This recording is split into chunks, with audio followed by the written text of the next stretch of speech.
Chatin lor khom ngai thatu ni thlir tu he zongjong nen reng kan chi bai von jun ni som thum sang ni som ni pali NEET exam chung changa in ong boina lein July ni khata re ding in Lok Sabha in khom in to pa chang 18 Lok Sabha rel in khom nei me ka mizan khathan rel line opposition party member hai chu atun haya NEET UG examination nei chung changa na sa fe kan in ong boya male hin Lok Sabha in khom hi July ni khata re dinga in to pa chang Mizan khataro rel in khomahin opposition MP he chun NEET scam ni paper leak chungchang anti suaka rules zahni samruk pasari noya ma chungchang he ti hoi dingin anin phut mala hin speaker Om Birla chun opposition party he chu daival dingin angena chahom sela opposition tianga he rehain ta kan ong sun zom tirlen roi relin khom chu July ni khat sang ni somni pali chamadar som pakhata sun zom dingin an top ta achang Rajya Sabha rel in khom homa opposition party he ni paper leak chungchanga BJP kai roi NDA sarkar chu andoya iti hoi anin phut sa changhom sela chairman in opposition party he thil phut he arem tino len leader of opposition Mallikarjun Kharge hoin house laya opposition MP he chu ansu khoma chang house leader thar JP Nada thurilham opposition party he in zona rang sangrek anloi ong boya chang Roy rel thailia opposition member hen an loi ong boy sun zom lein in khom in top lai lok achanga chakhom sela chahnungdar nia isun zom nok achang opposition tangin rol pol NDA chun haptanok thotan nia session sun zom achang ti khomin house in nikatia NEET chungchang chu an ong pui nok ding thu anti Rahul Gandhi mic off pe ka chang Congress Party chun Mizan Khata Lok Sabha leader of opposition Rahul Gandhi an NEET paper chungchang ati line a microphone chu I off pe ka chang anti Rahul Gandhi an Lok Sabha speaker Om Birla niang a microphone imang adni lai a video chu Congress in exa anisia langa chang speaker Om Birla hin MP he microphone chu off pek loi thu ni off pek thei hum achang loi thu ati Baba ka President Thurilai chungchang ti hoi hun achanga abak thildang iti hoi chu record achang loi ding thu atisa July thla atang in Reliance Jio chun mobile phone mangman antom ding thu anin pong zoi chakin Bharti Airtel homin antom ve ding thu anin pong India Telecom operator lianchem an iti Reliance Jio chun nilai tum han an mobile service rate antom ding thu anin ponga anung loka Airtel homin an service charge antom ding thu anin pong zui ve achang telecom operator liandang he hin an malak na hi zuyan ti be ti chu ho chang na hom sela mass service ma pu provider he hin mobile phone mangman hi a ma nekin choi tam tang an ti ma provider he hin an plana I zirin an poisa choi thin a ma nekin choi tam an ti a apung na hi za soman tanga za som ni pasari vel chang dinga in ngai a chang Reliance Jio chun an service prepaid ni postpaid ti mang pu hei an mangman chu za som pan ni an tanga za som ni pasari an tom ding thu anin pong an service ti mang pu mi makta doi zali som sari pan ni in ma an malak nai ngonga ti a chang Jio thlatina za som nga panga I mang hei chun cheng za som ret pakwa choi tang an ti a thlatina zani som thum pakwa mang ni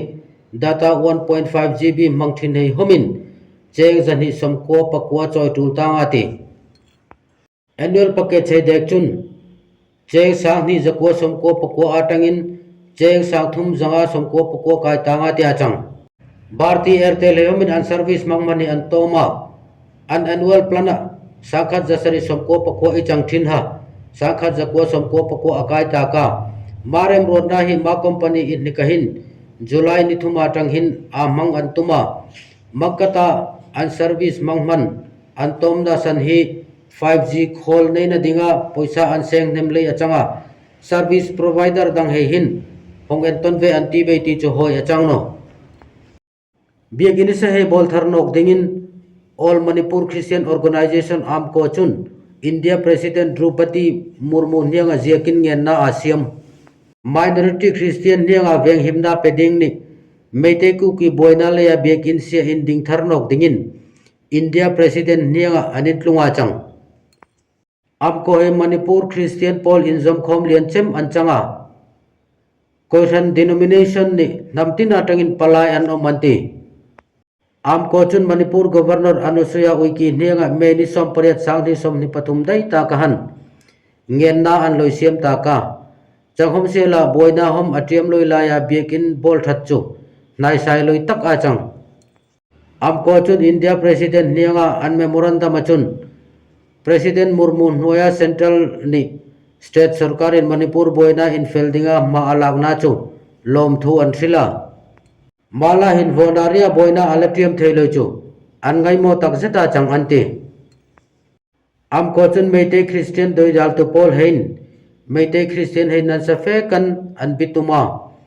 Malay hin Christian bekin rizan tum lei somruk kapai in si a chang mata ka rizan niklei somit li le ko ka chu Meitei Christian minority heita a chang antisa आपको memorandum achun Meitei Christian ral clan displace hein pathianan biak ding phalpek an changno a sa kothil I hum zalen vaikan an tho thei no a secular state ti ai ko India rama fundamental right no menna nan sa fe ka atlung me ka chang male chun makata fundamental right palzurna thila in zelna ne hela ka semna in lek chang siala Meitei Christian hein zalen ne in thi thaina boyalung ni vai ka sa kothil an kalpui na dingin president chu veng himna pe dingin an nge na chang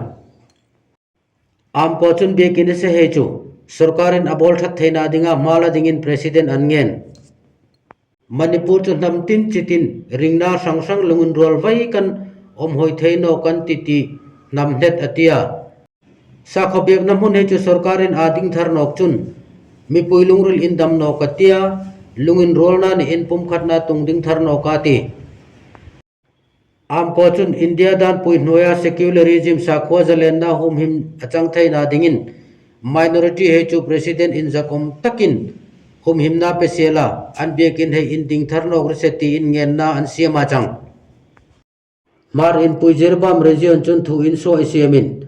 Jerbam district sungari thara thona suaklea Jerbam town ni akol vela markhwa yom hein harsatna ne tong ni mani in niloi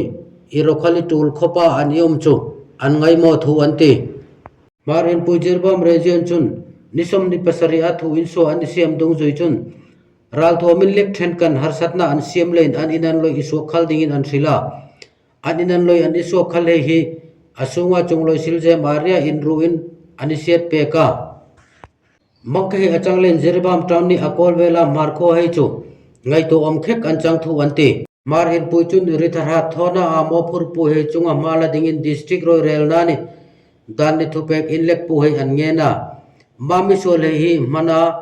an inan loi he chu him vai ka loi veng him dingin thu nei pu he an nge na chang mar in pui Jerbam region chun mar he del na mun trim trim state police ei lut no sela anti baka borobekara muna state police ei asian tumna chu andoi dal thlat tu anti Jerbam district hi India in zalena amu madai ta kahan mar hai loi omna ne mar hai chu arami diktak anchang thu anti achang tuntuma ding chun ma ka e hongi tar lang thiam chang sela la subscribe loi hen ni loi subscribe pe kun la like loi hen ni loi like pek ding nang ni khong ngen nok